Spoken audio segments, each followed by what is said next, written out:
Ah, yes. The effect of the boycott. The Bud Light and Dylan Mulvaney boycott. This is from Breitbart. Rasmussen did a poll, and 1 in 3 Americans strongly back the transgender beer boycott. Transgenderism is so toxic to many Americans that 50% of the middle income earners are less likely to buy Bud Light beer because the brewer hired a pro transgender man to change the beer's public image. The good news for ordinary Americans, the bad news for the beer company's accountants. Was spotlighted by a Rasmussen poll of 1,041 adults released on the 18th of April, which was Tuesday. Roughly 1/3 of the people in each income group say they strongly support the boycott, said the poll. 54% of Americans support a Bud Light boycott, including 53% of men, 57% of white respondents, and 66% of Republicans, and 57% of people under the age of 40. Roughly 1/3 of people in each income group say they strongly support the boycott.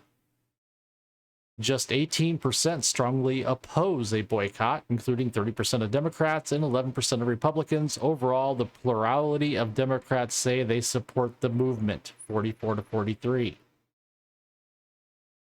The boycott may be biting nationwide, a TV station in Montana reported on April 19th.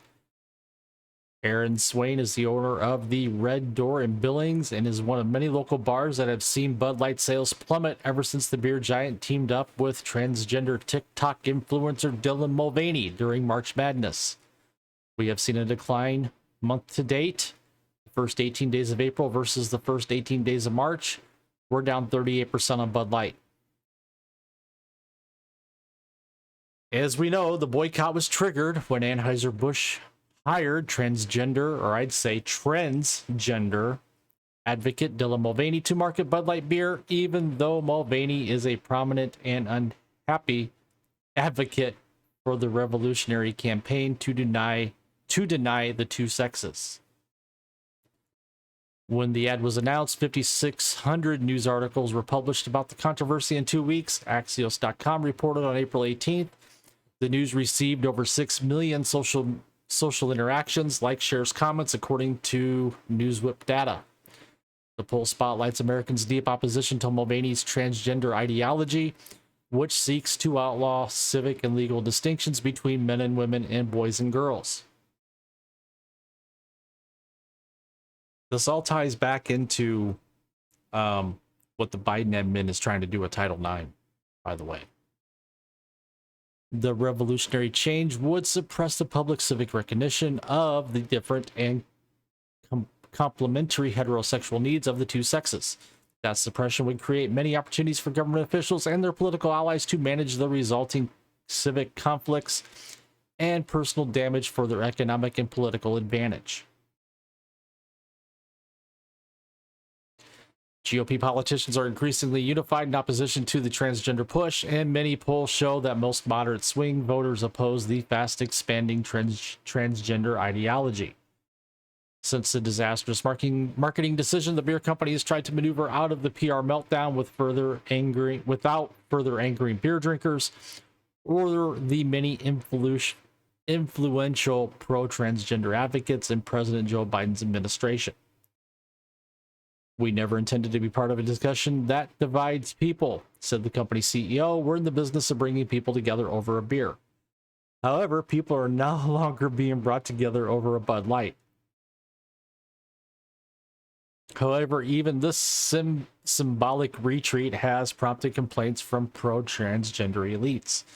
This is not a gaffe, it's a betrayal, said Ben Schott, Bloomberg Opinions advertising and brands columnist. He continued, Bud Light sought out a controversial influencer in a dangerously polarized space with neither the wisdom to plan for a backlash nor the bravery to stand by its partner. Kicking a hornet's nest for clicks and giggles before cowardly running away is no way to elevate a brand or promote a cause. The controversy has also seeped into politics, even as the company is spending to revive its non-political branding. So there you go. Another small chapter in the Bud Light Dylan Mulvaney saga. I've said in other videos. First of all, Dylan Mulvaney, you're a transgender, not a transgender. Thank you, Chad Prather, for that moniker. Transgender. I like that. And Bud Light's getting what they deserve. Anheuser-Busch is getting what they deserve. I'm just surprised that that VP of marketing has not been terminated yet. You don't lose a company $6 billion in market cap within a matter of days and keep your job. You just don't. So comment down below. Give me your opinion. Like, share, subscribe, hit the notification bell to get notified when I post content on a daily basis. And that's all I have for right now. And we will see you folks in the next video.